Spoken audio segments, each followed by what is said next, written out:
We're going to go over 9 articulation exercises which you can start doing today to take your articulation to the next level. The best part is these are all completely free and you can do them at home. You can also do all of them or just the ones that resonate the most with you, but it's of course recommended that you do all.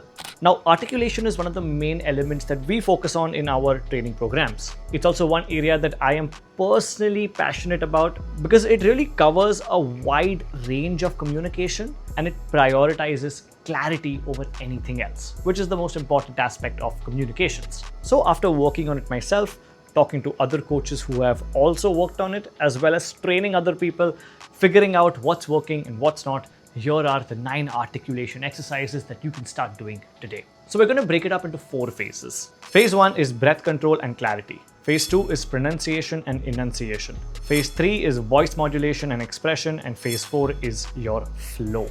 By the way, if you're new here, my name is Pradeep from Frantically Speaking. We release communications content regularly, so if you're into that, hit subscribe. And if you want to take your communications learning to the next level, you can click the link in the description to check out our courses and see if we can work together.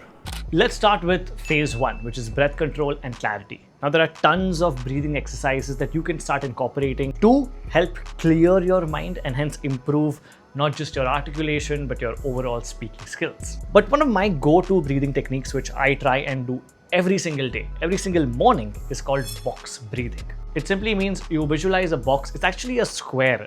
So I wonder why it's called box breathing, but imagine a square. Actually, let me just show you an animation. So here's the square. Now you see the dot, it moves all around the edges of the square.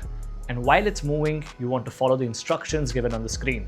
You want to breathe in until the circle reaches one corner, hold that in breath, breathe out, and then hold the out breath. Now, the trick over here is as the circle is moving from one corner to the next, you want to continuously breathe in or breathe out depending on the instruction you are at. Now, like me, you can make this a part of your daily practice. I try to do about 5 to 10 of these every single morning before I start off with my routine, or you can do them just when you have an important event to communicate at, whether that's an interview, presentation, or a meeting. This technique has been recommended by multiple people to me. My yoga teacher had recommended it to me. A veteran voice coach who's been in the industry for decades has told me about it, and I have tried it myself. Here's what I advise my clients. I say to them, you're going to take 4 Post-it notes. Like, pick a cool color. Don't write anything on it. One goes on your steering wheel, your refrigerator, your bathroom mirror, and your computer.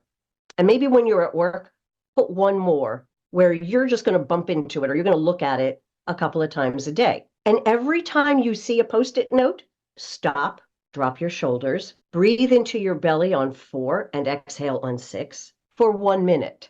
Oh, I'll do the math for you. It's 6 breaths, 6. And then go on about your day until you pass another Post-it note. And my voice teacher rightfully advised that if you do it religiously for 3 to 4 weeks, it becomes second nature, it becomes muscle memory, and you can easily, I call it the zone. You can snap yourself into the zone like that. So my recommendation would be to start adding it to your routine. If you can't do that, just do it before you need to speak in a high pressure environment. Exercise number 2 is to practice the 2-second pause. Now this also falls under the umbrella of breath work and clarity. Now this technique works the best when you're asked a question. It could be in a meeting, it could be in a general conversation. We have the impulse of wanting to respond immediately, but if we can just take 2 seconds and then speak up, it gives our mind a little more time to not only gather but also structure its information effectively. Now this technique sounds very easy, but it's a little difficult to implement. At least it was for me. And that's because I'm a naturally fast speaker. If you're like me and you struggle with pausing, this can be a good first step. There are other techniques as well, but a good starting point is this. If you're about to enter into a meeting, you want to simply tell yourself that whenever I'm asked a question, just the first question, not even all of them, I am going to resist the impulse of responding immediately, pause, let them look at me. It's okay if it gets awkward, and then I will speak up. In reality, it's not really going to get awkward for your listener because 2 seconds for the listener is not too much time. For you though, it might feel like an eternity. But the more I do this, the more I realize my communication is a lot more thought through and not rushed. And finally, the third exercise within this phase is slow and fast reading. Our accent coach, who focuses on the area of fluency and pronunciation, says that this is her go-to exercise. It's literally what it sounds like. You just take a paragraph, make sure it's about 100 words long at least, which is not hard to find. You want to then read it 2 times. You want to first read it in a very, very slow manner, and you want to then read it in a very fast manner. When you're reading it slowly, you want to try and open your mouth completely so that you're stressing on every single syllable. And when you're reading it quickly, you want to ensure that you're not stumbling over your words. So the aim is to go fast but maintain clarity. And when you're going slow, it's to stress on every syllable. You can just do this once daily, or if you want faster results, you can repeat this 3 times every single day. So phase 1 is about that. It's the pre-work that we do to ensure that we're able to speak fluently. But at the same time, we want to ensure that we're not stumbling too much over our words. We touched upon this a little bit in the previous point. So that's where phase 2 comes in, which is pronunciation and enunciation. And the first exercise is the most common exercise that any speech therapist will tell you about, and they are tongue twisters. In fact, just take a look at this clip by Priyanka Chopra and how well she does these tongue twisters. Betty body bought some butter, but the butter was so better, then she bought some better butter to make the better better. Or how much would chuck if it would chuck wood? Try it. Kacha papad, pakka papad, kacha papad, pakka papad, kacha papad, pakka papad. Now you can just do general tongue twisters like that, or you can focus on words that you specifically have a difficulty in pronouncing. For example, for me, words that have the letter R are more difficult to pronounce.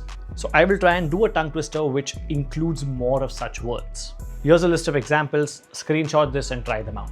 The next one is called the shadowing technique. This is not just for pronunciation, but for overall public speaking skills. You simply want to put on a TED Talk or any speech of a speaker that you personally like. Now, you don't want to watch the entire speech. You just want to observe that video for about 20 seconds, get a few sentences in, and imitate them exactly as it is. I used to do this by imitating a guy called Jason Silva. His channel is still around and you can take any of his videos. They're like mini presentations in themselves. Phase 3 is around voice modulation. Now, pronunciation is good, but it's still the base. To really set our articulation apart, we need to modulate our voice effectively. So let's get into phase 3, voice modulation and expression.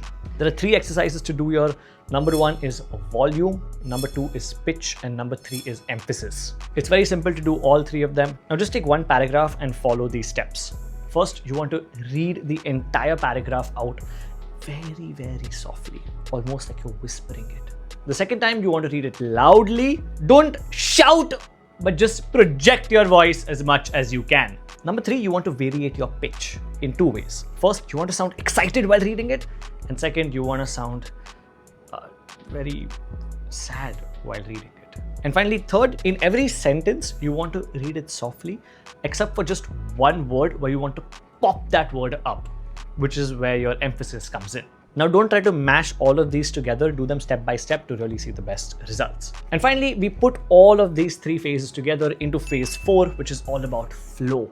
What you want to try and do is speak for 1 minute on any random speech topic. And to understand how to do this, I'm going to dive deeper into the scenario of how to practice impromptu speaking so you're never really caught off guard. And as the next step, you can check out that entire video right here.